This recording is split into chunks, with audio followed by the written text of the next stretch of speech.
God remembered Noah, and all the beasts, and all the cattle that were with him in the ark. And God caused a wind to pass over the earth, and the water subsided. Also the fountains of the deep and the floodgates of the sky were closed, and the rain from the sky was restrained. And the water receded steadily from the earth.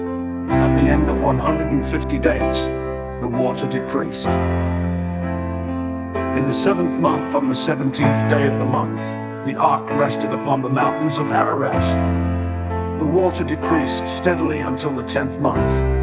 In the 10th month, on the 1st day of the month, the tops of the mountains became visible.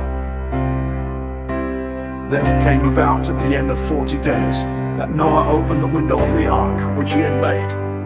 And he sent out a raven, and it flew here and there until the water was dried up from the earth.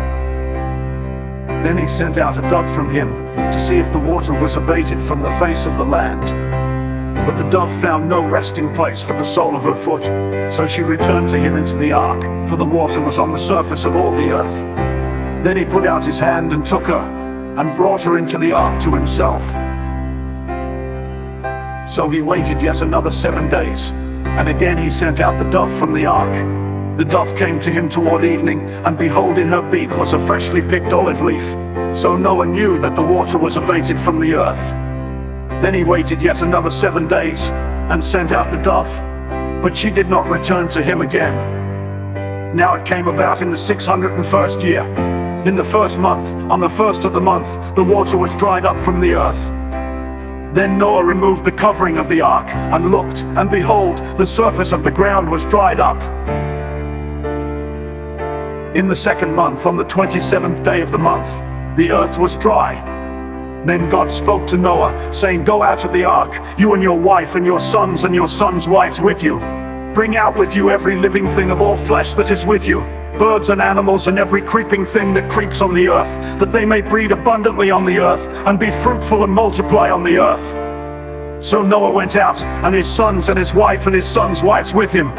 Every beast, every creeping thing, and every bird, everything that moves on the earth went out by their families from the ark.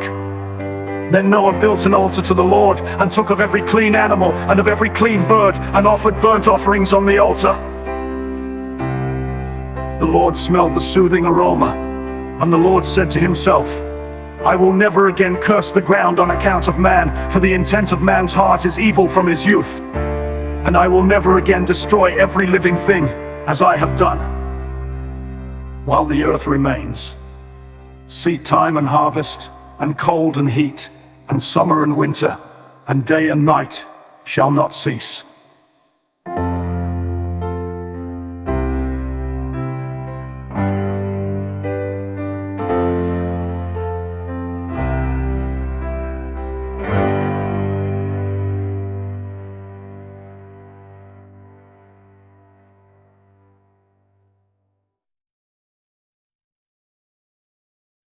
Automation. Waste.